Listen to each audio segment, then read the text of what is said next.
Whatever the mind of man can conceive and believe, it can achieve.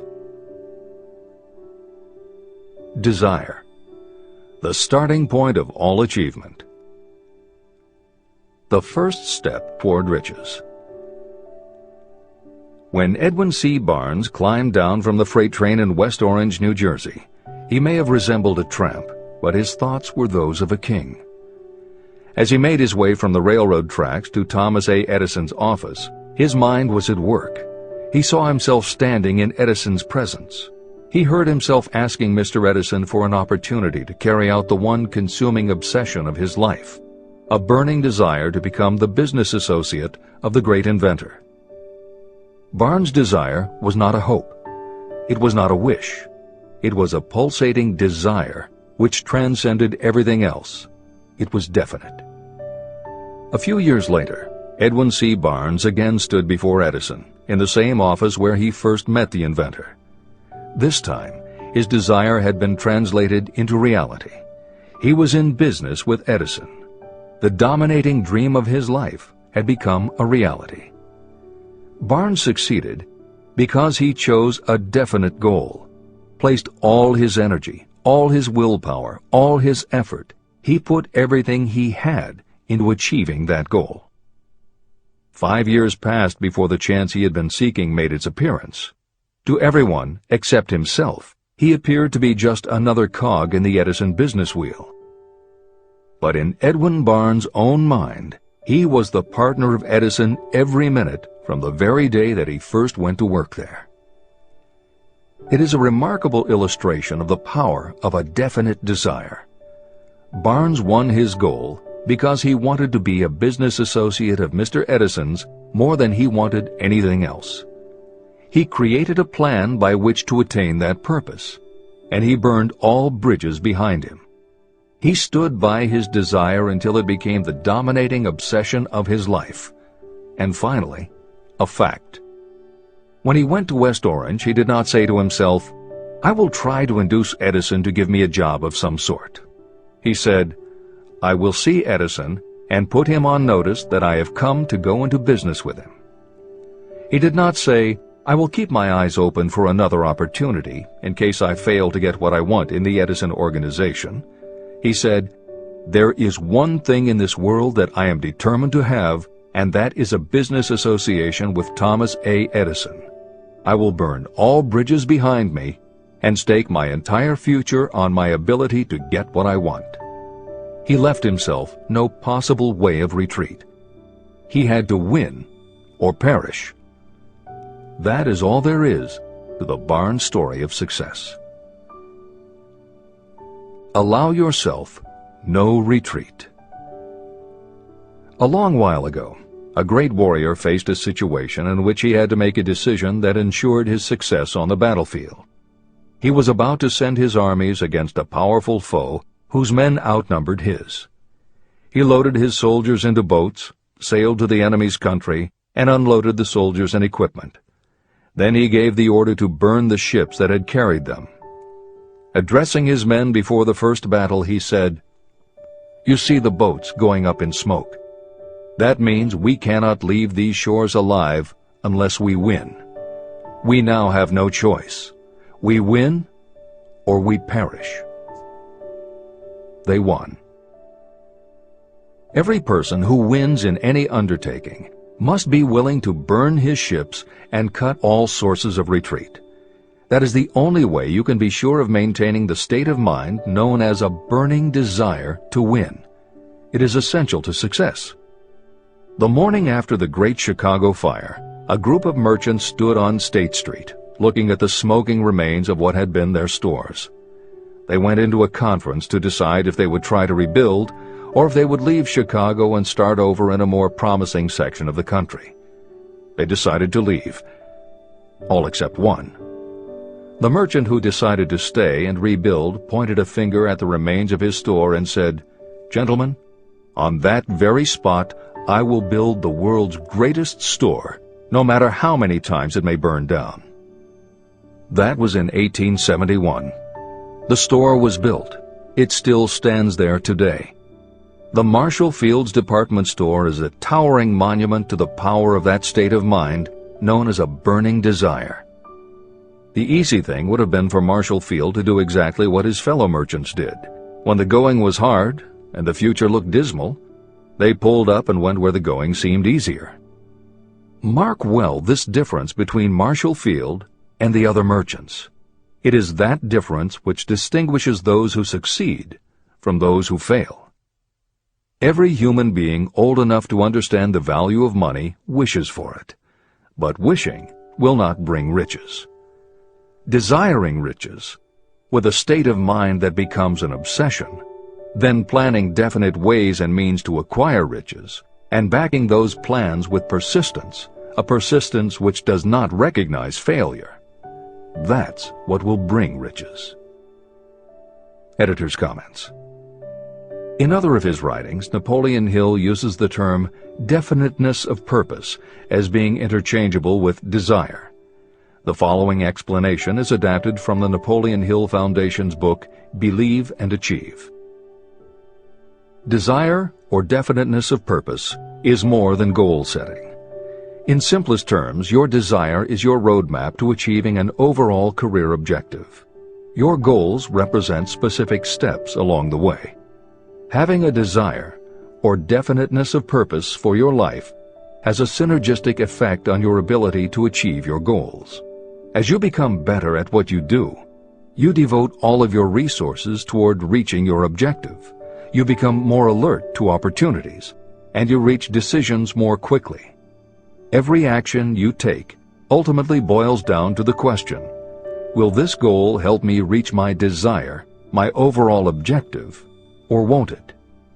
Your purpose will become your life. It will permeate your mind, both conscious and subconscious. This is the end of the editor's comments. 6 ways to turn desire into gold. The method by which your desire for riches can be transmuted into its financial equivalent consists of 6 definite, practical steps. 1. Fix in your mind the exact amount of money you desire. It is not sufficient merely to say, "I want plenty of money." Be definite about the amount. There is a psychological reason for such definiteness explained in subsequent chapters. 2. Determine exactly what you intend to give in return for the money you desire. There is no such reality as something for nothing. 3. Establish a definite date when you intend to possess the money you desire. 4. Create a definite plan for carrying out your desire and begin at once, whether you are ready or not, to put this plan into action. 5. Now write it out. Write a clear, concise statement of the amount of money you intend to acquire. Name the time limit for its acquisition. State what you intend to give in return for the money, and describe clearly the plan through which you intend to accumulate it. 6. Read your written statement aloud, twice daily. Read it once just before retiring at night, and read it once after arising in the morning. As you read, see and feel and believe yourself already in possession of the money.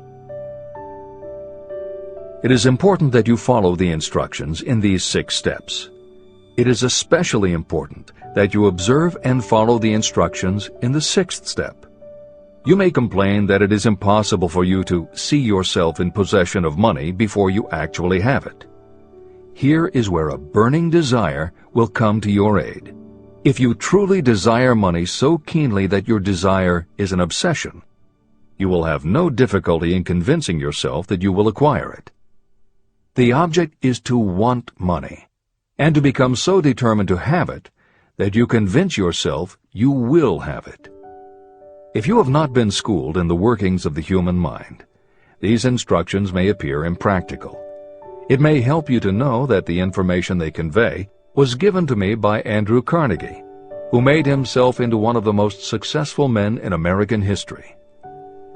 Carnegie began as an ordinary laborer in the steel mills, but managed, despite his humble beginning, to make these principles yield him a fortune of considerably more than $100 million. Editor's comment: in today's terms, the value of Carnegie's fortune would be at least $20 billion and probably a good deal more. End of editor's comment. It may be of further help to know that the 6 steps were carefully scrutinized by the famed inventor and successful businessman, Thomas A. Edison. He gave his stamp of approval, saying they are not only the steps essential for the accumulation of money, but also for the attainment of any goal. Editor's comments: in the time since Napoleon Hill wrote these words, advances in our understanding of both the physiology of the brain and the psychology of the mind have yielded a much greater understanding of human motivation. Even so, the methods used by modern motivational experts are essentially the same techniques advised by Hill. Research studies confirm that there is sound psychological basis for doing as Hill advises. Be very specific when setting goals. Perform the physical act of committing those goals to paper, and repeat your stated goal aloud to yourself often. These techniques have gained wide acceptance among modern experts in the field. The psychological principle at work is similar to that which underlies autosuggestion and self-hypnosis, concepts that will be discussed in greater depth in Chapter 5, Autosuggestion, and in Chapter 13, The Subconscious Mind. Hill's instruction to see things down, but I'm not a kid, I get the idea, or, okay, I understand that saying it out loud might help some less sophisticated people, but I already understand the point intellectually. If you feel that way, let us remind you that many of the most successful people whom you admire did not think they were too smart or too sophisticated to follow Hill's instructions. The editors would again point out that if Napoleon Hill believed the actual acts of writing and speaking your goals is important, and if psychologists and motivational experts agree, then you would be foolish not to follow this simple advice. Just do it. This is the end of the editor's comments. The steps call for no hard labor. They call for no sacrifice. To apply them does not call for a great amount of education. But the 6 steps do call for enough imagination to see and to understand that the accumulation of money cannot be left to chance or luck.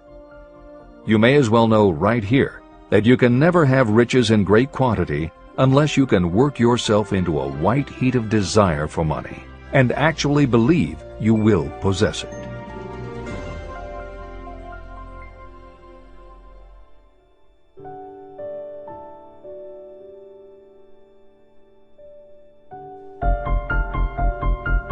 The power of great dreams.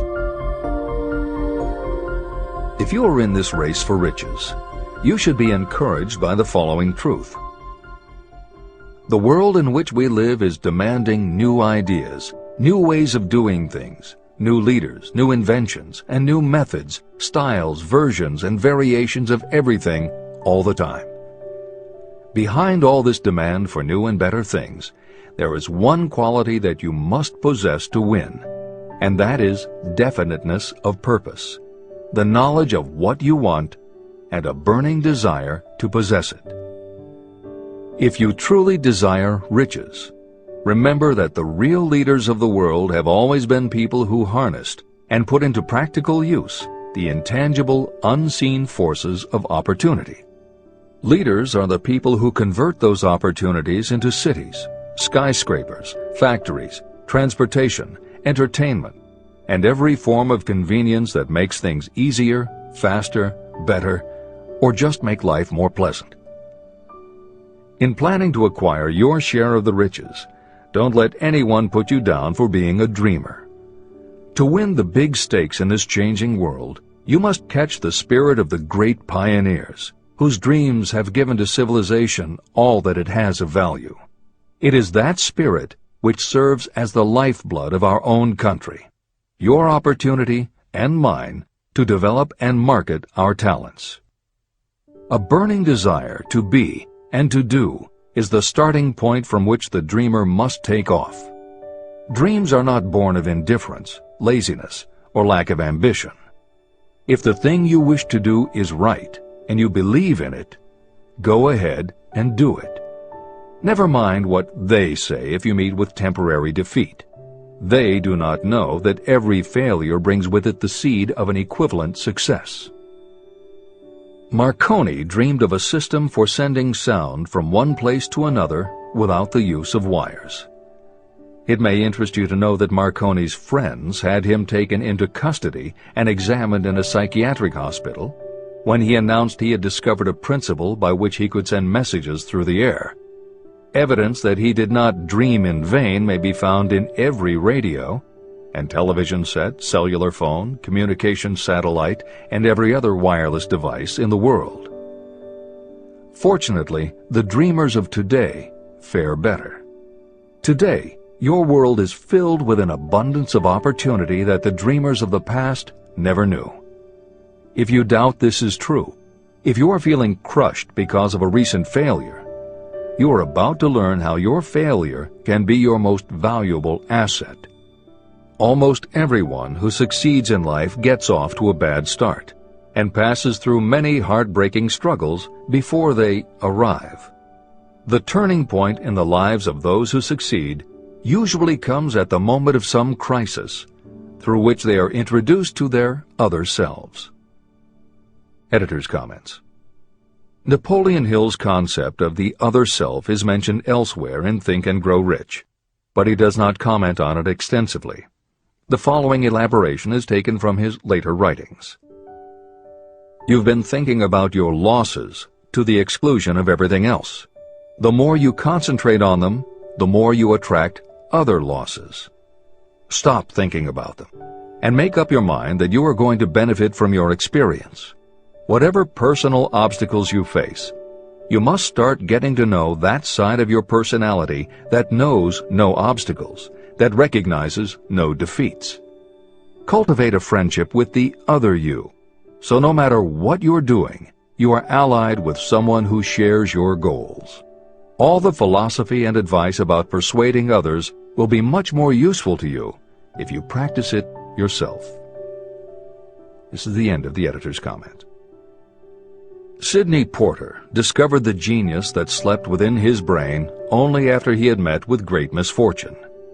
He was found guilty of embezzlement and confined to a prison cell in Columbus, Ohio, and it was there that he became acquainted with his other self.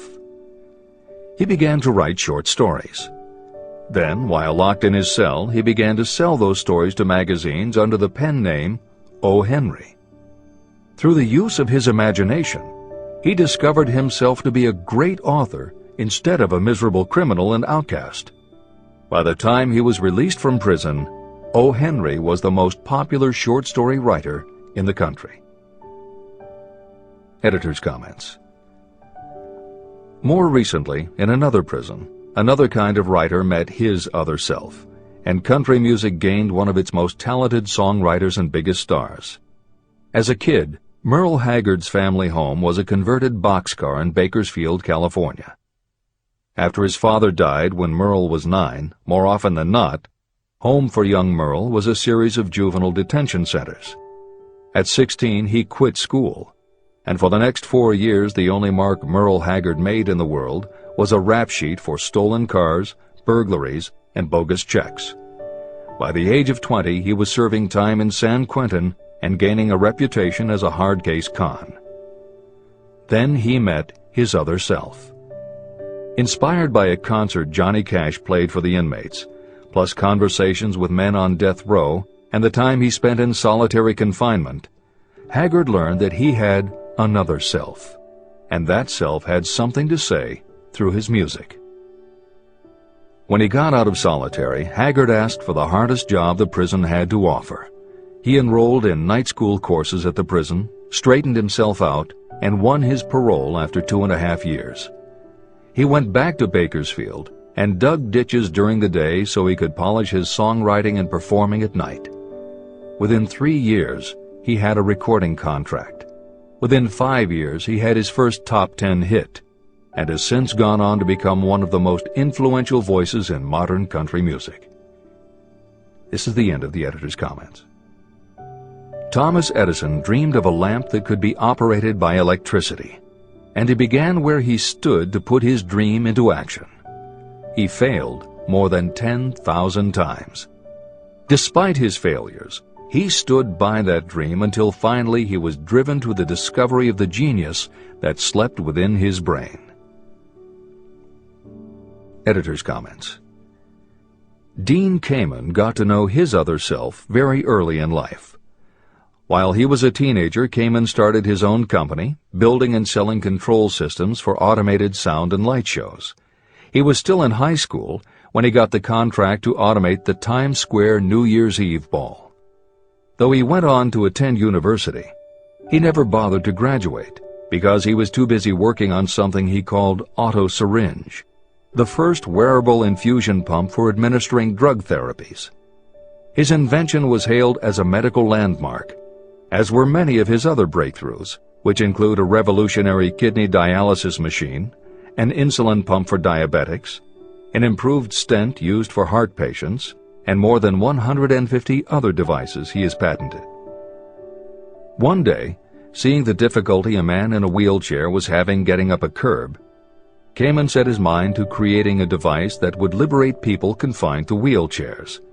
The result is the iBot, a revolutionary wheel device that uses computers and a system of stabilizing gyroscopes that imitate the working of the human body. It not only goes over curbs, but it will even go a changing invention, with possible applications for work and travel that stagger the imagination. As this is being written, the Segway is already being used to navigate large warehouses and is being tested by police departments and postal employees. While traffic cops and City Hall wrangle over whether the Segway belongs on the sidewalk or the road, Dean Kamen is dreaming a new dream. This time, the dream is an invention that may literally bring light to some of the darkest corners of the earth. Kamen has developed a non-polluting electric generator that can use almost anything as fuel. But here's the extraordinary part. He has created a revolutionary closed system so that the engine's heat is used to purify 10 gallons of drinkable water every hour. This amazing invention could bring safe drinking water to parts of the world where contaminated water kills millions, and at the same time, it will provide a source of cheap, reliable electric power. Dean Kamen is not some academic hidden in a lab somewhere. Kamen is an inventor. But like Thomas Edison, he is also an entrepreneur and businessman, creating and marketing devices that are changing the public perception of what an inventor is. This is the end of the editor's comments. Henry Ford, poor and uneducated, dreamed of a horseless carriage. He went to work with what tools he possessed without waiting for opportunity to favor him, and now evidence of his dream belts the entire earth. He put more wheels into operation than any man who ever lived because he was not afraid to back his dreams. Editor's comments. Stephen Jobs and Steve Wozniak, two university dropouts, dreamed of making and selling computers that the average person could use. Like Ford, working with the tools they possessed, they built the first Apple computer in the Jobs family garage. And like Ford, they weren't afraid to back their dreams. After showing their prototype to a local retailer, they got an order for 25 machines. Jobs sold his Volkswagen, and Woz sold his expensive Hewlett-Packard scientific calculator to raise $1,300 to start their new company. They took the money, convinced the local electronics suppliers to grant them a line of credit, and started production of the Apple I. They revolutionized the computer hardware and software industry.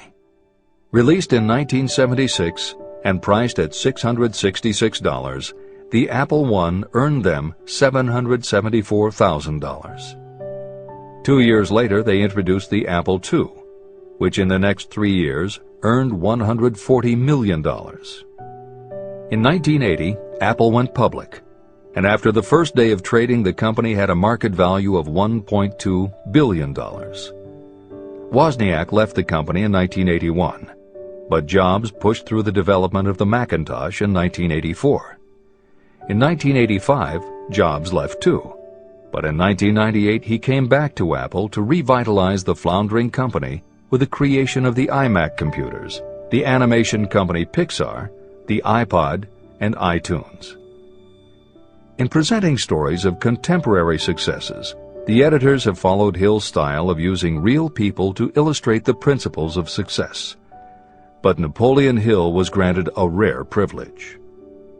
Unlike anyone before or after, he had the opportunity to personally meet the most powerful and successful people and learn firsthand the dreams that inspired them, the obstacles that confronted them, and how they found the courage within themselves to overcome their failures.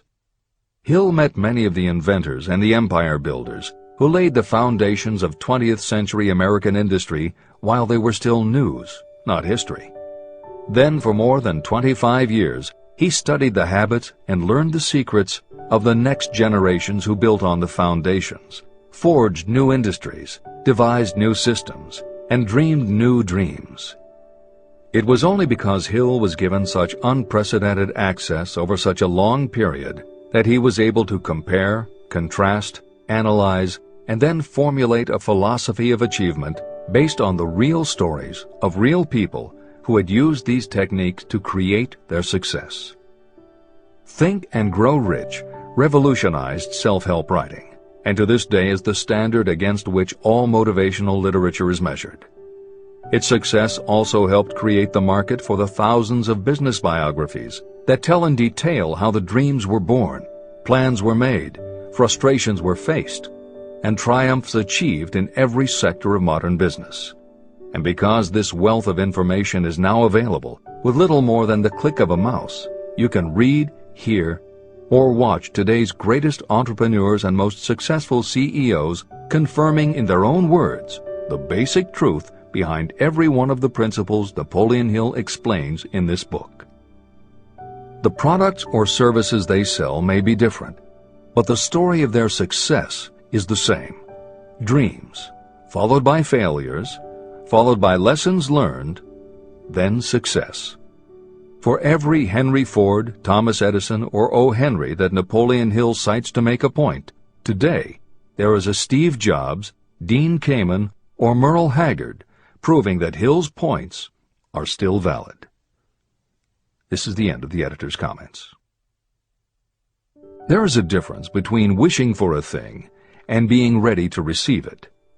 No one is ready for a thing until they believe they can acquire it. The state of mind must be belief, not mere hope or wish. Open-mindedness is essential for belief.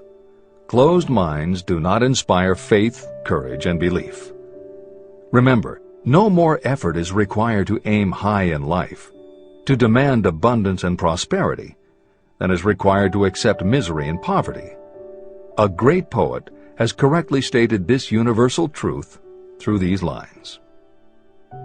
I bargained with life for a penny, and life would pay no more. However, I begged at evening when I counted my scanty store. For life is a just employer. He gives you what you ask. But once you have set the wages, why, you must bear the task. I worked for a menial's hire, only to learn dismayed that any wage I had asked of life, life would have willingly paid. Desire outwits Mother Nature. As a fitting climax to this chapter, I wish to introduce one of the most unusual persons I have ever known. I first saw him a few minutes after he was born. He came into the world without any physical sign of ears. When pressed for an opinion, the doctor concluded that the child might be deaf and mute for life. I challenged that doctor's opinion. I had the right to do so. I was the child's father.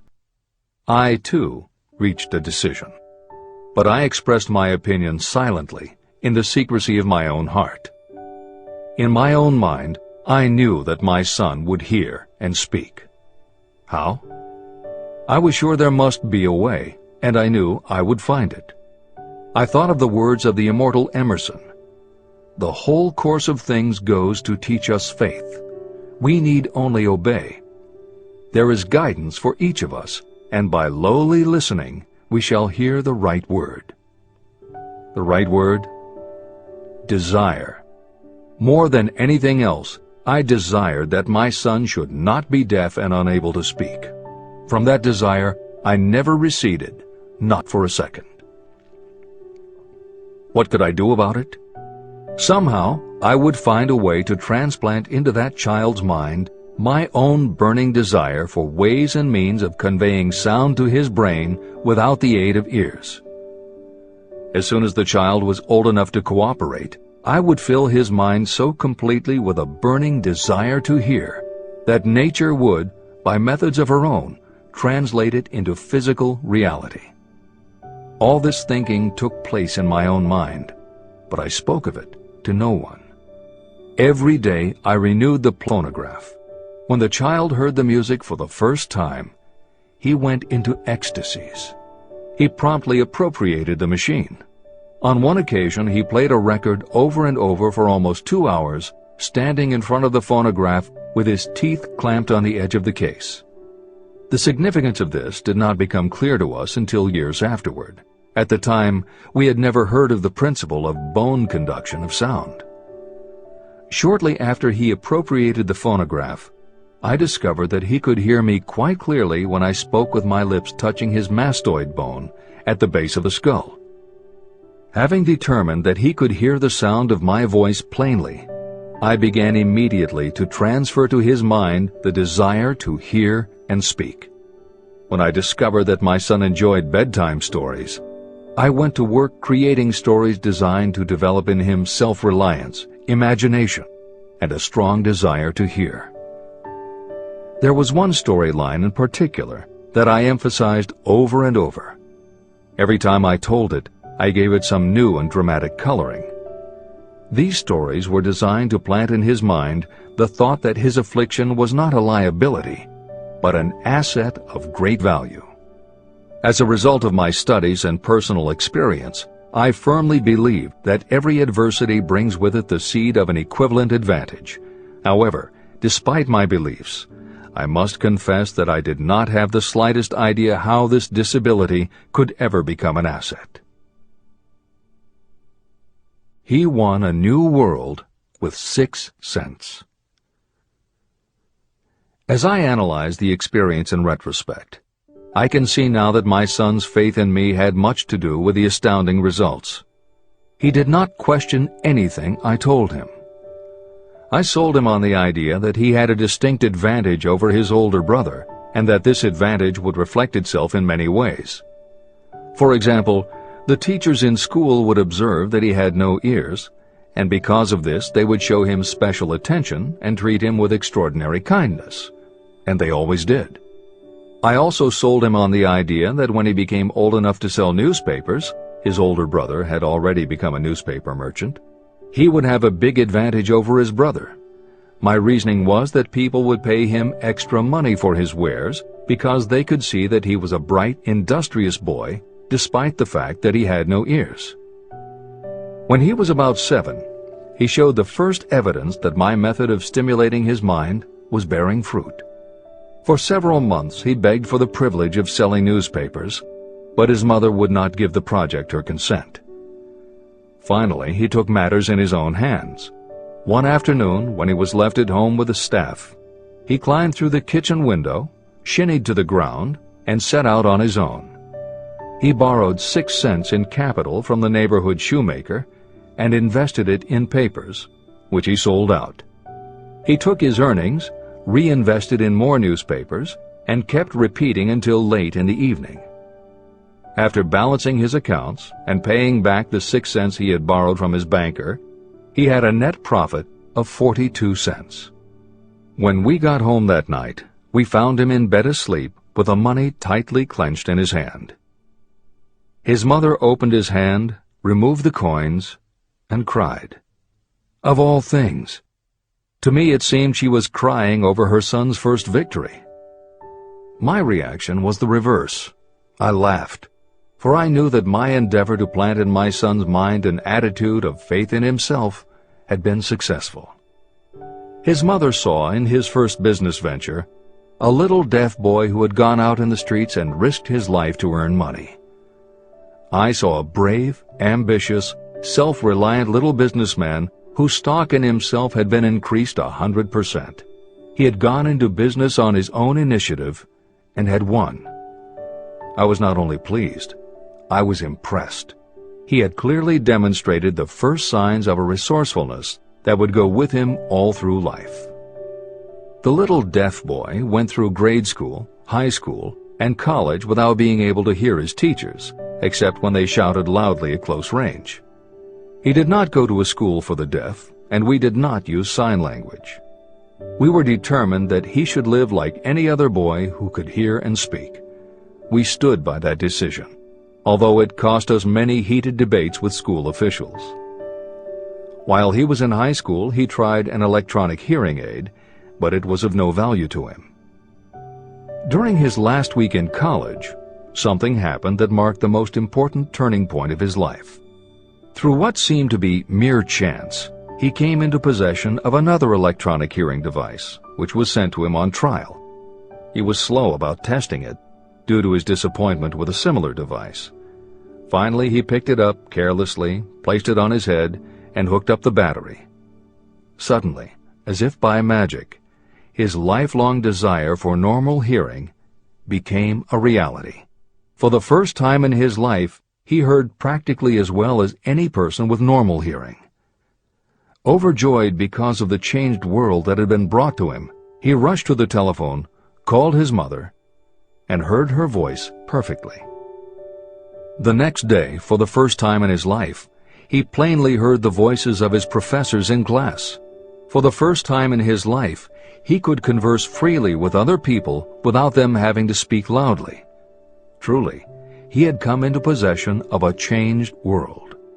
His desire was finally paying dividends. But the victory was not yet complete. He still had to find a definite and practical way to convert his disability into an equivalent asset. Thought that works miracles.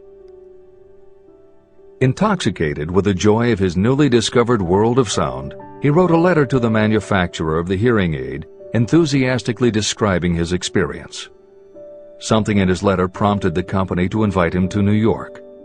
He was escorted through the factory, and while talking with the chief engineer, telling him about his changed world, a hunch, an idea, or an inspiration, call it what you wish, flashed into his mind. It was this impulse of thought that converted his disability into an asset destined to pay dividends in both money and happiness to thousands for all time to come. The sum and substance of that impulse was this. It occurred to him that he might be of help to the millions of people who go through life without the benefit of hearing devices, if he could find a way to tell them the story of his changed world. For an entire month, he carried out intensive research, during which he analyzed the entire marketing system of the manufacturer of the hearing device. Then he created a plan for reaching out to other hearing-impaired people all over the world, to share with them his newly discovered changed world.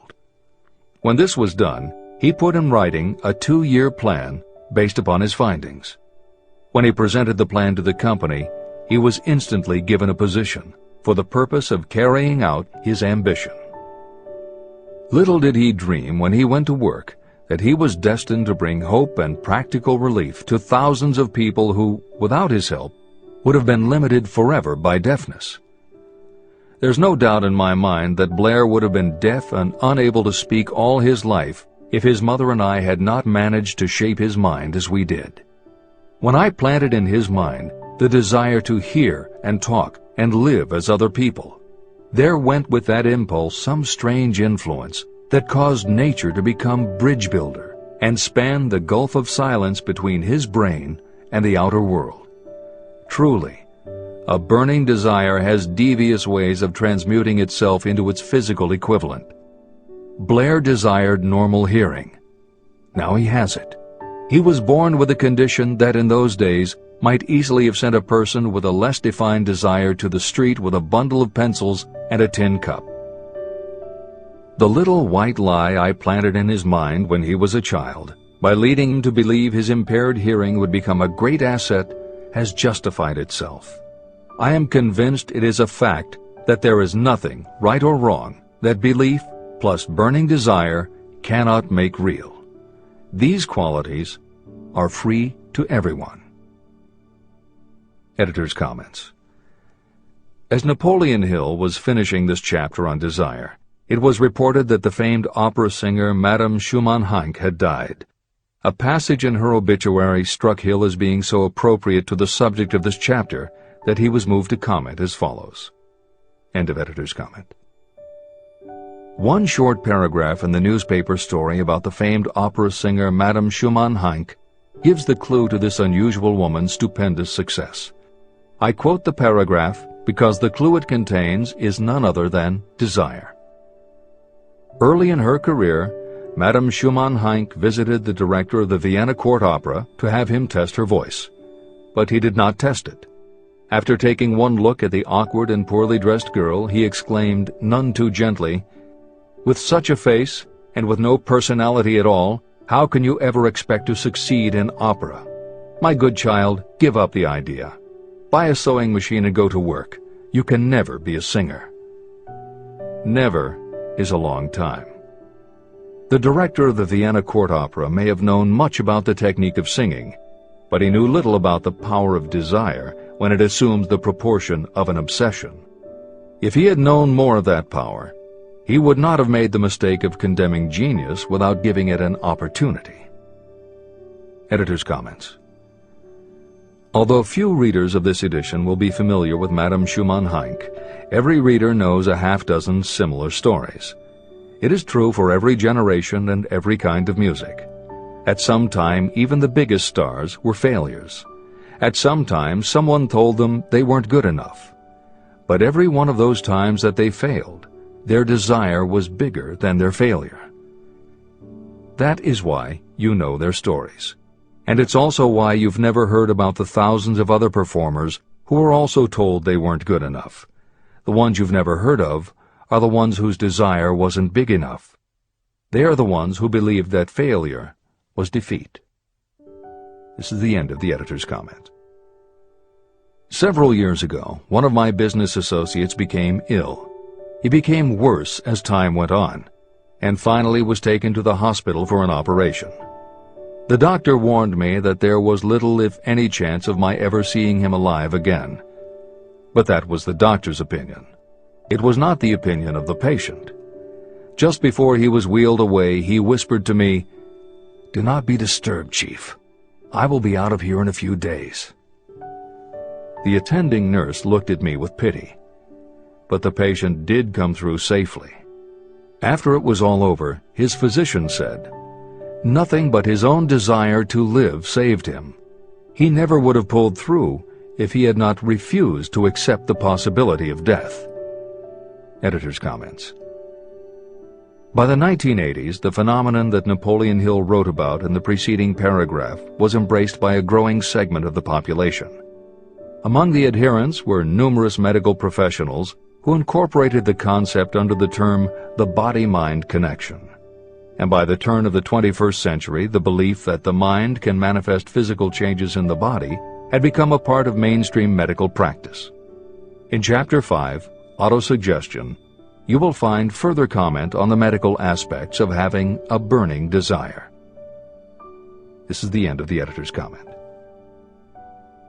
I believe in the power of desire backed by faith in yourself, because I have seen this power lift people from lowly beginnings to places of power and wealth.